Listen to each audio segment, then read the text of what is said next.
I'm sacrificing 2 hours of my time.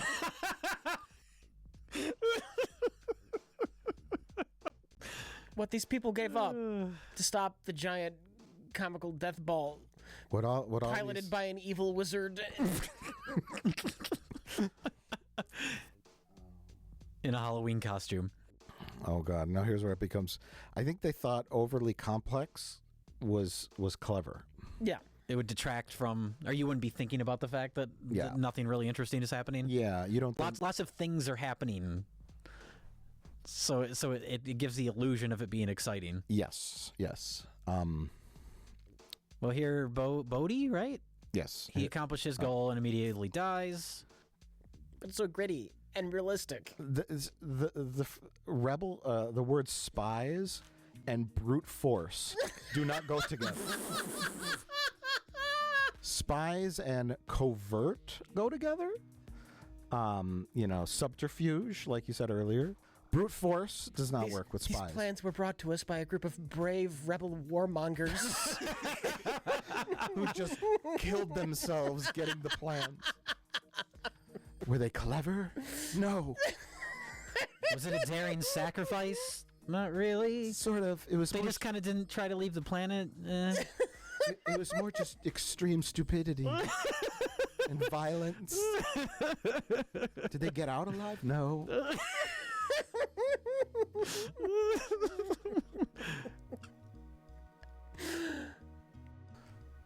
Oh. Has anyone seen anything else with her in it? Felicity Jones? Is that her name? Yeah. I don't think I've seen her in anything else, but I don't want to blame her bland performance on her without seeing other things to compare it to. I think I don't know who to blame here. I want to blame Gareth Edwards on the tone, but then you think about all the reshoots, like how many other people are responsible for that. But I mean, seeing Gareth Edwards' other movies, this is right in line with that, which is, fine visuals, but incredibly boring, and you don't care about the characters. That was his Godzilla movie, too. Yeah. But yeah, they said they're like, we put in his movie Monsters, and then we all walked out of the meeting and said, yep, that's the guy we want to direct the film. Like, for some reason, I don't know. Well, the whole idea with that movie is that it's clever filmmaking because you rarely see the monsters. It was done for, like, next to no budget. And I think, I could be wrong, but I think he did all the visual effects himself. Like, he's one of those kind of, like, DIY filmmakers. Yeah. But I don't see how you could get anything out of that movie that would make you think he should helm a $200 million blockbuster. But that's what they do all the time now. They take all these people that make a little indie film, and then their next film immediately is like a blockbuster. And I think it's because they can boss them around easier that way. Yeah, that's what I was going to say. Josh Trank, they did that with what's his face? The guy who did Jurassic World. Yeah, you want someone who's competent but is also a yes man. Yeah. You don't, and who probably will work for less than Spielberg or a James Cameron.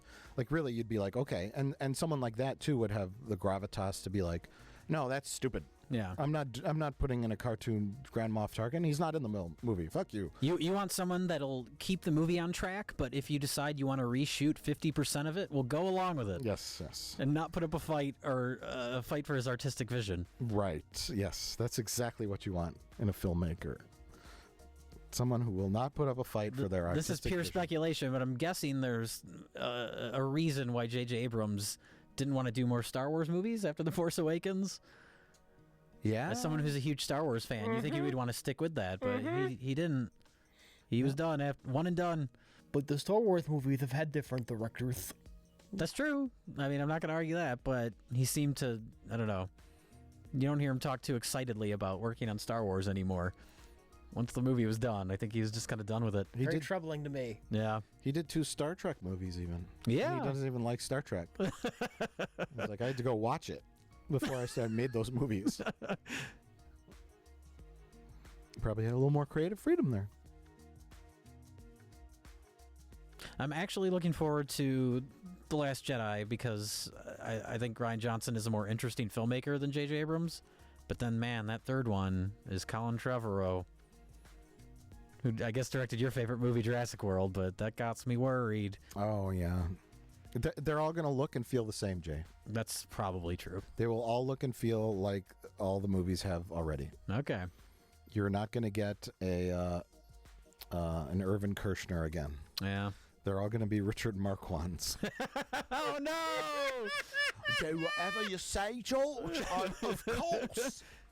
Whatever you say, whatever the committee says, I'll do. I think he was British. I think they hired Marquand because he wasn't part of the Film Directors Guild. This is cool. They're pushing a Star Destroyer into another one. This ultimate Star Wars porn. There's penetration and everything.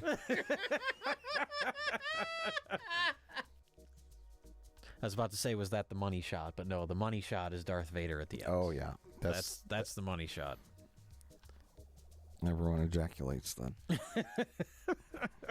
Like, you could do a Star Wars war movie, right?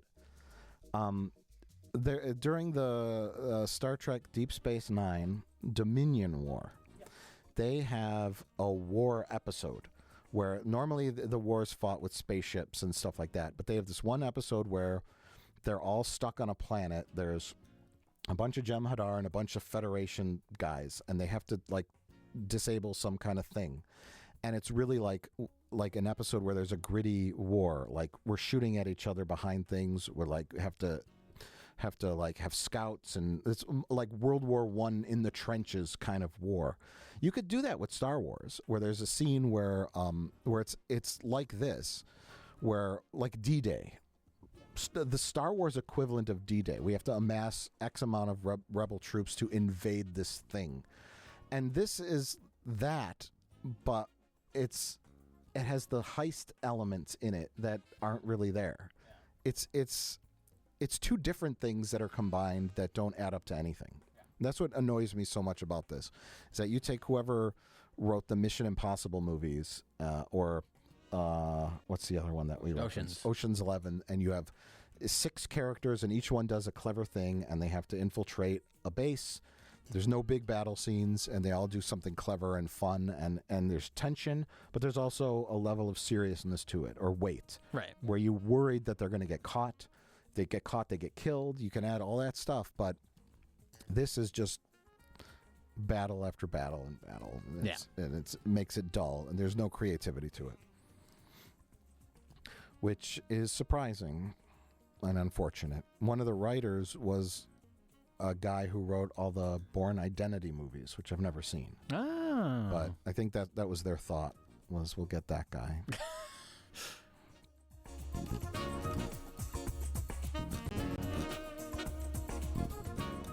May the Force be with them. They're all going to die. The thing's blowing up. Uh-oh. And now here's where Darth Vader shows up.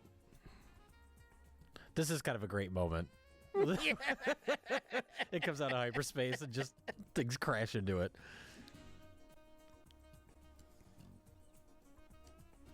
That's the medical frigate. They look pretty casual. You think they'd be trying to find a ship to get off the planet? What? Nah, we'll just sit down here. He's injured, Jay. Fuck him. She should take off. She's known him for like a day. Why does she care? They're in love, I think. Oh, your father would have been proud of you, Jin. You got everyone killed. You led a really sloppy plan with no purpose. You know, the only reason your father worked on that Death Star was 20 years is because he didn't want the Empire to kill you. And, well... Oh, well. He would have been prouder of her if she went off somewhere and had a family and lived a happy, healthy life. But it's so gritty. And, you know, scenes like this, I can finally take Star Wars seriously. So the Empire just blew up their own base and all their other plans. Why? To be fair, you might consider nuking Los Alamos if you didn't want the plans to the atom bomb getting to the Russians. Okay. I suppose. So this is the one rebel ship that's left over? Yes. And Darth Vader's coming over in his big ship. Why? Oh. Why don't they just blow that ship up? They could, yeah. I guess does he know they have the plans there? You know what? If they blow the ship up, they definitely don't have the plans. That's there. true. Here's why, though, Rich, right here. This is why they didn't blow the ship up. Because how could you have this amazing scene? So wait, Rich, he's coming over there to get the plans. Right. Which means they're not on the planet. So why are they blowing their own base up? Oh, snap!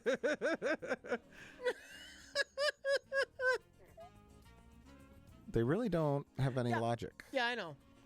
Yeah, compare this scene, because this is supposed to line up directly with A New Hope. Like, compare the scene and the way Vader's acting. And then in A New Hope, he just walks in casually. It's so much cooler. Yeah. Well, he just walks in after the deed's been done. He doesn't need to do He doesn't need to do this crap. And you understand his character, like, immediately. Yeah. But no, we have to have this. It's the greatest entrance of a movie villain ever. It's pretty wonderful, yeah. And this is stupid, too, because when Vader is talking to Princess Leia at the beginning of A New Hope, and she's like, I don't know what you're talking about. We're on a diplomatic mission to Alderaan. And he's like, I'm looking at you right now. Like, I saw you. I just saw you, Lee. I just saw what you were doing. You're a fucking liar. Why even try? What else is she going to do? I guess she's kind of a smartass. Maybe she was being sarcastic. I don't know. He tracked the plans there to her ship. Oh my God, what is this thing? You know what we didn't need to see? Her face. You could have just shown her from behind, get a close up of the hand. Yeah. That's all you needed. They're very proud of their CGI. Of their bad CG faces. They're very proud of their Madame Tussauds wax sculpture. You don't do the opening credits crawl, which I'm fine with, but you do the end credits the exact same way? Yeah, that's the same music and everything, right? It's a little jarring. Yeah, it really should just be like like a funeral dirge, over credits scrolling. Yeah, upwards. This movie is a funeral dirge, or backwards credits coming from the top down with like jittery letters, like 7. I mean, I get the idea. All of our characters die, and it's miserable and dour. But then, we end with a moment of hope, as in A New Hope. Like, I get that. So maybe you want some upbeat music for the end credits to like foreshadow that things are going to get better. Things aren't always going to be this awful. I guess, yeah, but using the actual music that's at the end of all the original movies, like use a different piece of music. You know what? Committee thinking. Yeah. Oh God, this ending. The one thing Gareth Edwards fought for was not having the opening credits crawl. That is the one thing he fought for. Is that true? No. Oh, you're just. I'm making that up. Because I know there was at one point there was an opening credits crawl, right? I think I remember reading that. I think it was in the script. Okay. And then we need an opening credit scroll to explain what's happening in the movie that itself is an opening credit scroll. Yeah. Yes. Title crawl is the official terminology. Whatever. Yeah. Director Credic's first name was Orson. I've discovered this. Oh, Orson. I guess. Whatever. Well, thank you for listening to our Rogue One commentary track. Yes.